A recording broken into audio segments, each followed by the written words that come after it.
Oi, gente rica, chegamos ao final do ano e ao final do livro. Você percebeu que Deus, ao criar o mundo, estabeleceu luminares para marcar o nosso tempo, para a gente iniciar e finalizar anualmente uma nova história? Assim como Ele renova sua misericórdia a cada dia, Ele nos dá a possibilidade de registrar a nossa história, escrevê-la anualmente e encerrar as páginas do livro de um ano para começar a escrever uma nova história, logo no ano seguinte, com páginas branquinhas.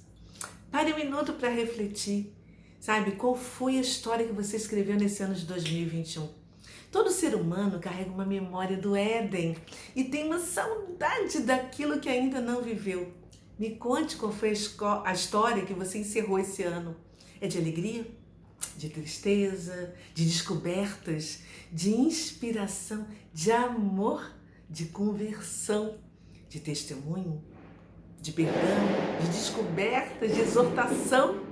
De ensino? Quantas pessoas fizeram parte da sua história? Qual o nome dos personagens? Onde ela se passa? Quem você ajudou? Quantas pessoas você deu a mão e disse, vem comigo, vamos aprender juntos? Quantas pessoas você perdeu neste ano? Quantas pessoas foram acrescentadas à sua vida? Quantas pessoas deletaram você, perdendo a oportunidade de te ouvir, de ler a sua história, aprender mais com você? Quantas pessoas você magoou e quantas outras você perdoou? Quantas você fez sorrir e influenciou? Quantas você foi exemplo? Quantas pessoas se beneficiaram com seu transbordo? Você tem histórias para contar ao mundo, porque o mundo é feito de histórias. E quem conta histórias compartilha vidas.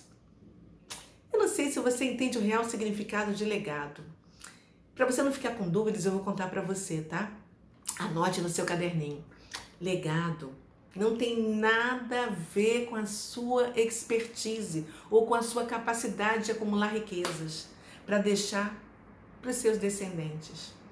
Quem pensa isso está longe de entender que o mistério do legado é a capacidade de transformar vidas nessa e nas futuras gerações. Virada de ano é tempo de reflexão. E eu começo agradecendo as 800 pessoas que se inscreveram no meu canal para acompanhar essas 53 resenhas semanais. Gratidão por sua companhia, viu? Obrigada por cada like que você deixou, por cada compartilhamento que você fez com as pessoas que você ama. Muito obrigada. Virada de ano também ainda é tempo, né, de traçar objetivos, escolher as metas para você realizar sonhos. Eu não sei se você sabe que a única forma de manter um sonho é nunca fazê-lo acontecer. É nunca retirar o sonho da atmosfera do abstrato para poder concretizar, materializar, personificar na atmosfera terrestre.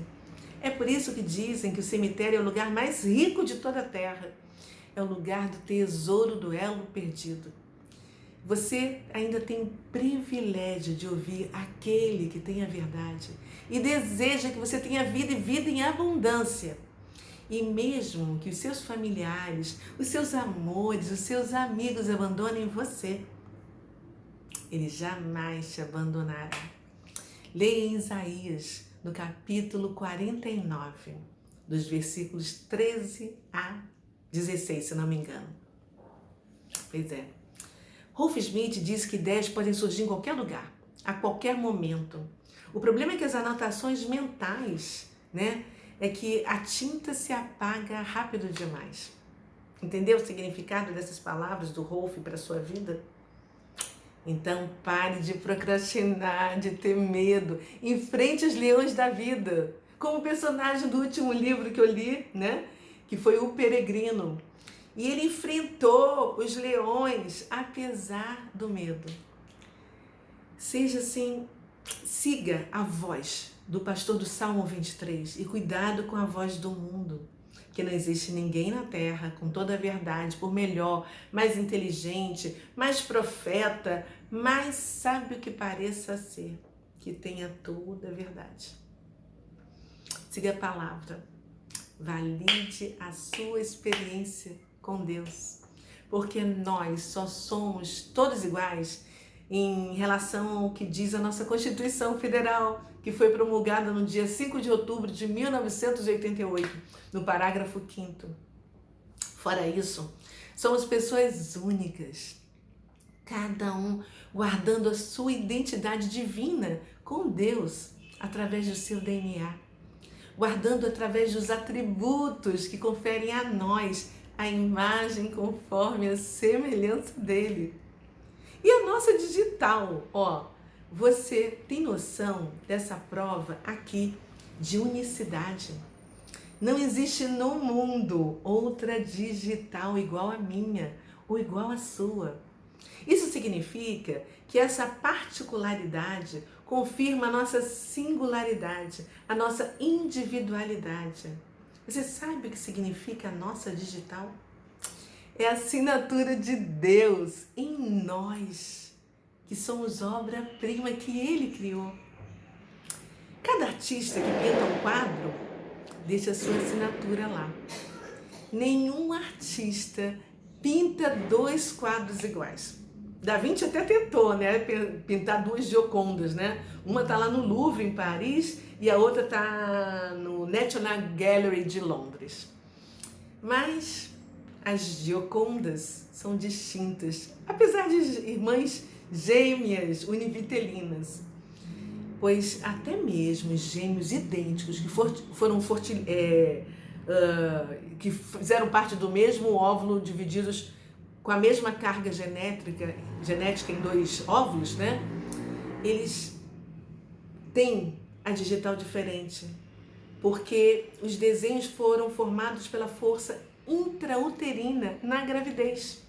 Então, eles não são determinados somente pela genética. Sabe por quê? Porque Deus é soberano na sua criação e Ele é absoluto. Você deve estar se perguntando, mas por que você está dizendo tudo isso, Cris? Porque é lá, em Lucas, no capítulo 8, no versículo 13, que diz: quem tem ouvidos para ouvir, ouça.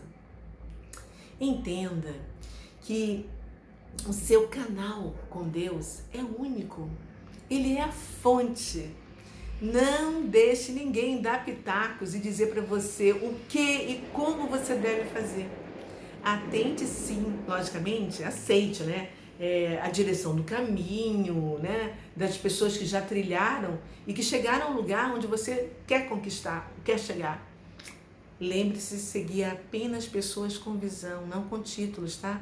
Mas os pés são seus, o caminhar é seu, o tempo é seu, o sonho é seu e a responsabilidade de fazer acontecer é exclusivamente sua também.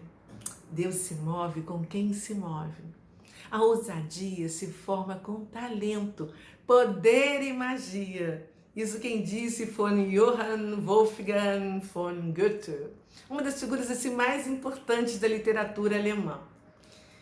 E tudo que você imagina pode se realizar, se assim você desejar e tivesse vontade. Imagine o resultado, o lugar, e vá assim desde o lugar que você sonhou estar e vá voltando até onde você se encontra hoje, para você entender o caminho que você precisa fazer, independente da sua condição, para conquistar o que você deseja, com fogo, com vontade, com desejo. Essas não são palavras motivadoras para o seu novo ano, não, tá? Mas são palavras ativadoras, ativadora, porque Deus não te dá a capacidade de sonhar naquilo que você não é capaz de realizar. Você pode até subir no ombro dos gigantes para enxergar, entendeu? Mas sabe o que o provérbio 23:7 diz? É um provérbio que eu amo. O sábio escreveu: assim como imagina na sua alma, assim é. Eu achava, sabe, que pensar pequeno ou pensar grande dava o mesmo trabalho. Ai, gente, eu falei isso várias vezes. Perdão às pessoas que ouviram. Eu estava enganada. Quando pensamos pequeno, a gente só consegue pensar naquilo que a gente já sabe. Mas quando a gente começa a pensar grande, E ao sairmos do nosso quadradinho, né, de até onde os nossos olhos físicos alcançam, até onde eles enxergam, aí a gente vai até onde a nossa imaginação, né, que vai assim através dos nossos olhos espirituais, que tudo vê o que Deus permite ver, para buscar aquilo que ainda não sabemos. Pois é, essa é a diferença. Você pode estar pensando aí também, Cris, o que isso tem a ver com o livro Diário de uma Gadita? Olha, que é o de número 53. E eu te respondo, tem tudo a ver com esse livro. Sabe por quê? Porque desde que a escritora nasceu, Deus colocou dentro dela um propósito, assim como colocou dentro de você o seu propósito. E cada um de nós veio à Terra assim para viver o que nascemos para ser. Alguns morrem adicionando ao cemitério tesouros, né? Outros passam a vida sem entender o seu real significado, apesar de serem pessoas boníssimas. Outros entenderam a necessidade de descobrir o seu propósito para aumentar o seu galardão na Nova Jerusalém. E desejam, assim, não apenas viver uma vida digna, mas eles desejam fazer a diferença no reino de Deus. Uns não se importam em ser soldado, desde que participem do exército de Deus. Isso não tem problema nenhum. Outros querem um pouco mais, querem ser general. Outros querem ser marechal, entendeu? Se você tivesse a mínima noção do quanto Deus fica triste ao ver os seus filhos fecharem os seus ouvidos ao chamado divino para salvar as pessoas pelas quais ele morreu, você iria pular da cadeira agora, sabe? Chorar e começar a abrir a sua boca e se alistar no exército de Cristo. Essas pessoas que entenderam isso fazem apesar do medo. Elas são ousadas, elas não ouvem as vozes do homem que contradizem a voz do Eterno. Essas pessoas sabem filtrar e elas são assim obedientes a Deus. E por isso elas vivem coisas que outros não ousam viver.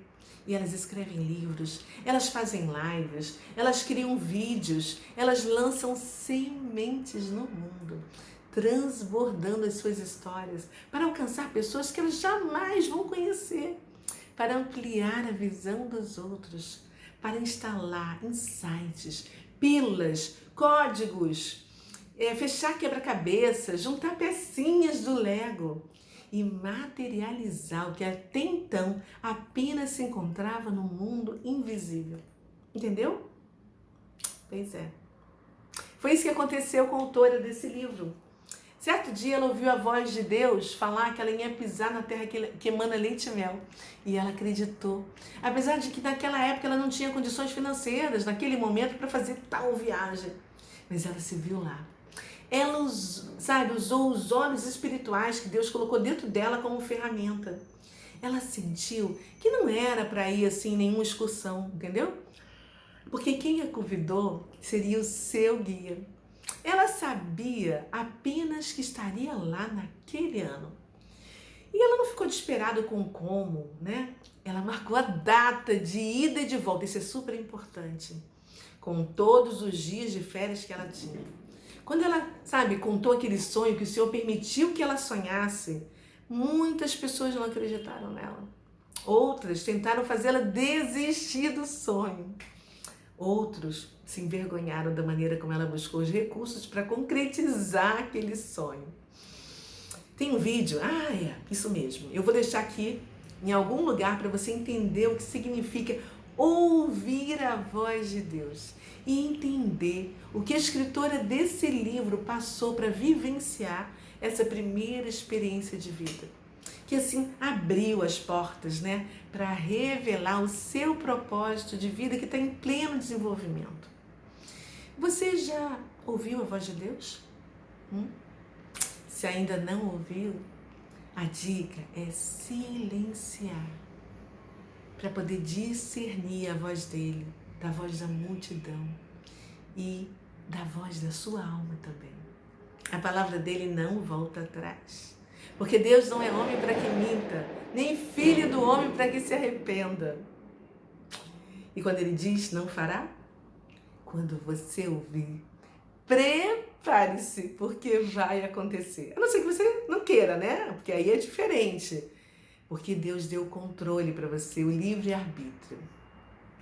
Hoje, depois de 3 viagens e 2 livros, a escritora entende que ela foi chamada para, além de entender a sua própria identidade, ela deveria primeiramente entender, né, que é preciso conhecer e compreender a verdadeira identidade de Jesus.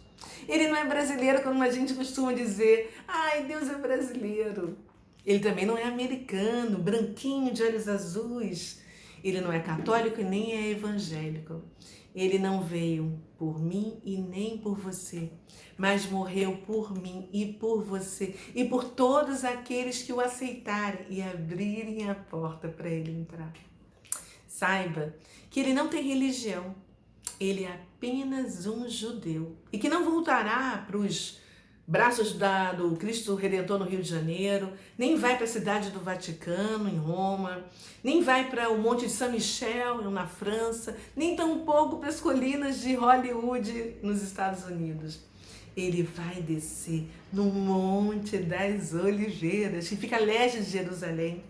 E o monte vai se dividir ao meio, do oriente para o ocidente, e haverá assim um vale muito grande.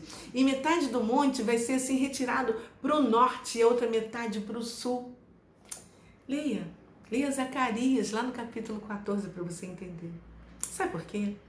Porque muitas vezes o inimigo cega o entendimento das pessoas para que elas não possam alcançar a verdade. Cuidado com a tradição. Muito cuidado também com aqueles que dizem para você, né, que o Antigo Testamento já era, que é coisa do passado, já passou e agora só vale o novo. Lembre-se que a palavra de Deus é a mesma ontem, hoje e sempre. O Senhor também disse que a palavra dele só passará quando os céus e a terra passarem. Você já viu o céu e a terra passarem?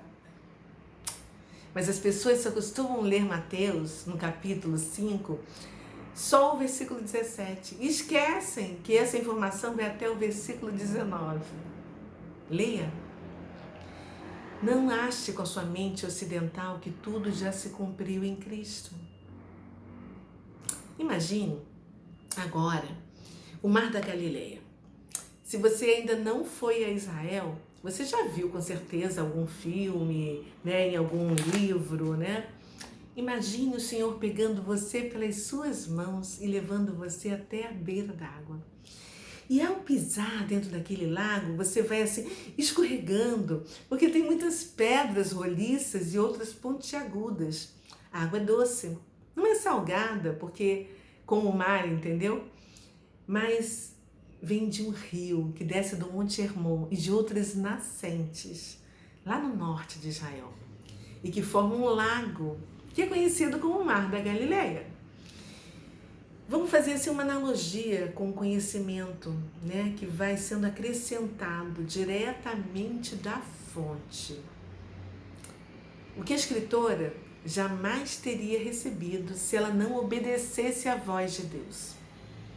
Então, ela entrou, né, num universo totalmente diferente do universo dela e começou a perceber que tudo o que aconteceu na vida dela, tanto de bom quanto de ruim, ajudou para aquele momento que ela estava vivendo ali. Porque todas as coisas cooperam para o bem daqueles que amam a Deus. Muita gente fica chocada ao ler Apocalipse 21, no versículo 8, que ali está escrita a característica das pessoas que não entrarão no reino dos céus. E uma delas é a timidez. Não permita que a sua timidez impeça você de viver os melhores momentos na presença do Eterno. E tampouco se importe com o que os outros vão pensar de você. A escritora entrou no Mar da Galileia até o joelho e revelou para você, e quem mais quiser saber, como foi peregrinar pela terra que, sabe, emana leite e mel com Jesus. Porque para viver coisas incríveis é preciso ousar, é preciso ter fé, é preciso colocar-se disponível para Deus e dizer: eis-me aqui, Senhor, envia-me a mim. Foram com essas palavras que a escritora começou a escrever este livro. Assim, desde o avião, ela começou a se relacionar, com o povo escolhido através de uma judia que sentou-se ao lado dela no avião. E elas foram conversando até chegar a Tel Aviv. Aí depois ela foi para Haifa, foi recebida por uma comunidade cristã católica que faz missão na Terra Santa. Deus não olha para as denominações, sabe por quê? As denominações significam igrejas divididas. Ele une corações e propósitos. Ao ler o livro, você vai perceber o cuidado e o zelo de Deus através dos mínimos detalhes com a escritora. Ela, sabe, tenha no seu coração a certeza, do que ela leu na Bíblia. Por isso eu vos digo, não andeis preocupados com o que vai comer, beber ou vestir. Olhe para as aves do céu que não semeiam, sabe? E nem ajuntam em celeiros. O vosso Pai Celestial as alimenta. Você também não tem mais valor do que elas? Para e pensa nisso. Olhe também para os lírios do campo, como eles crescem. Eles não trabalham nem fiam. E nem mesmo Salomão, em toda a sua glória, como o homem mais sábio, mais rico de todos os tempos, se vestiu como qualquer um deles. Pois é, foi assim que a escritora se sentiu lá. E ela foi para Jope, Cesareia Marítima, conheceu a cidade fortificada de Acre, subiu para Jerusalém e vivenciou, mesmo sem entender, várias festas do Eterno, como Rosh Hashanah, que é a festa das trombetas. E ela passou a virada do ano novo na casa de um casal de judeus que ela conheceu no Muro das Lamentações. E convidou ela, simplesmente assim.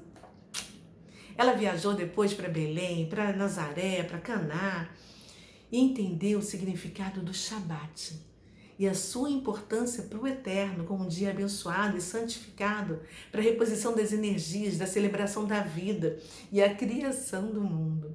E o inimigo conseguiu trocar, como está escrito lá em Daniel. E em breve vai ter um decreto mundial por causa do clima do planeta. Quem viver verá. Aguarde. Ela também foi para Nazaré, passeou de norte a sul, de leste a oeste, por toda parte da terra prometida. Olha, que Israel está nas mãos dos judeus apenas há 73 anos, como foi profetizado por Isaías, há mais de 2.700 anos. Ela teve presente também no Yom Kippur, que é outra festa eterna, que é o dia da expiação, que é o dia do perdão. Depois ela alugou carro, saiu viajando pelo deserto, Ela dormiu no hotel de milhões de estrelas na beira do Mar Morto. Ela vivenciou outra festa eterna do Senhor, que se chama em hebraico Sukkot, que é a festa dos tabernáculos. Mesmo ainda perdida, sem entender muito das coisas, mas ela estava feliz. Ela entrou no Mar da Galileia até o joelho. Depois ela visitou a cidade onde nasceu João Batista, foi para Massada e hoje ela conhece Jerusalém como a palma de sua mão. A cada dia da sua peregrinação, Jesus ia fazendo assim, a cada momento e a cada necessidade pontual dela, acrescentando as pessoas perfeitas como anjos de jeans para acompanhá-la. E a escritora ia fazendo assim conexões, nas diversas aventuras naquele palco onde Jesus viveu a maior história de amor do mundo e para onde ele voltará em breve. Fique atento, fique atenta, com os olhos ligados no relógio de Israel, porque o Monte Moriá é o umbigo do mundo e Deus proverá. Se puder, aprenda hebraico, Troque os seus óculos, troque as suas lentes da tradição para a sua lente da visão. Conheça o verdadeiro Yeshua e não um personagem inventado pela igreja, imortalizado na sua mente por Hollywood. Em breve, ele virá buscar a sua noiva e você precisa reconhecê-lo ou fará parte das virgens insensatas. Saiba que a noiva e ele vêm buscar, em unidade, um único corpo, unidade de entendimento, Ou você estava achando que Jesus era polígamo? É tempo de buscar a verdade. O livro de Daniel, sabe, já se abriu. Pare de ler a Bíblia e comece a estudá-la. Não acredite 100% em nenhum profeta, mas receba um pouco ali, outro pouco ali, vá juntando. Como ensinou Isaías, lá no capítulo 28, no versículo 10, quando ele disse: porque é preceito sobre preceito, preceito e mais preceito, regras sobre regras, regra e mais regras, um pouco aqui, um pouco ali. Sabe o que isso significa? Que a gente deve estudar um pouco ali, um pouco aqui, sobre o mesmo assunto. E, em outras palavras, nós devemos comparar os textos que tratam do mesmo assunto. Tenha muito cuidado com a popularização dos textos bíblicos, né? Porque muitas passagens bíblicas elas se tornaram assim tão familiares que parecem clichês, entendeu? Porque todo mundo acha que entende o significado. Será verdade? Você conhece a mente de Cristo? Você conhece a mente de Paulo, que mesmo depois de ter encontrado Jesus, quando ele era ainda Saulo, e ter sido escolhido para ser o apóstolo no lugar de Judas, Saulo, que se transformou em Paulo, ele confirmou e afirmou que ele era um judeu, nascido de judeus, na verdade era hebreus na época, né? Da tribo de Benjamim, e fariseu. Será que você entende hoje o que significa ser fariseu? Da mesma maneira como Jesus entendia, como entende os orientais, os judeus hoje? Jesus plantou uma sementinha de profundo amor pela terra que ele escolheu para ser a menina dos olhos dele, né? E do povo judeu que detém todas as promessas bíblicas que nós recebemos igualmente, como somos enxertados na oliveira, como co-participantes. Jesus plantou essa sementinha no coração da escritora. Os livros que ela escreve fazem parte do propósito de vida dela, para fazer você abrir os seus olhos para o conhecimento da palavra, o conhecimento do povo judeu, da herança de Israel e do Jesus verdadeiro, para que você conheça o que vai acontecer em breve. Não se sinta vendido, vendida. Mude a sua visão em relação aos judeus. Mude a sua ideia em relação aos mandamentos do Senhor. Alguns foram temporais, mas outros são eternos. Saiba que os judeus tiveram seus olhos vendados pelo próprio Deus, que colocou uma venda nos olhos deles, para que nós pudéssemos ser alcançados e enxertados na videira. Você acha que uma folhinha pode tomar o lugar de uma árvore? Então, por que a igreja cristã quer tomar o lugar de Israel? Você já parou para pensar nisso? Eu entrego para você o 53º livro em forma de over delivery. O desafio que eu lancei nesse ano de 2021 foi ler um livro por semana. E o ano tem 52 semanas, então, ou seja, seriam 52 livros, mas eu entrego um a mais para você. Este é o 53º. Yes, para provar para mim mesmo que tudo aquilo que nós focamos cresce. E que eu posso transbordar meu conhecimento, o que eu aprendi na vida de quem quiser receber essas pílulas de sabedoria. E todos esses autores, escritores, sabe, nos deixaram como legado, como vida. Eu assumi esse desafio publicamente e hoje eu defino novos objetivos, novos desafios para o ano de 2022. Eu escreverei no ano que vem 12 livros, um por mês, sendo 2 meus e 10 para ajudar outras pessoas a registrarem, deixarem seus legados para essa e para as futuras gerações. Se você quiser participar deste desafio, manda um direct para mim. Eu terei o maior prazer em ajudar você. Eu também lançarei o meu primeiro produto digital até o dia 30 de agosto. E vou ler mais uma vez toda a Bíblia, de Gênesis a Apocalipse. Só que dessa vez eu vou ler com uma Bíblia judaica e uma outra Bíblia arqueológica, para ampliar o meu conhecimento e a minha cosmovisão, do início de janeiro até dezembro. E você? Qual é o desafio que você vai se comprometer publicamente? Escreva aqui embaixo, se você for capaz e se você tiver ousadia para se comprometer publicamente e fazer acontecer. Eu desejo para você um ano assim abundante em 2022 para você e para sua família, que você possa saborear a paz que excede todas as coisas, que você seja extremamente, completamente realizado nos seus propósitos, que você faça o download da saúde perfeita, que desligue da terra o que já foi desligado dos céus, que ligue na terra o que já foi ligado nos céus. Feliz ano novo. Obrigada pela companhia. Tchau.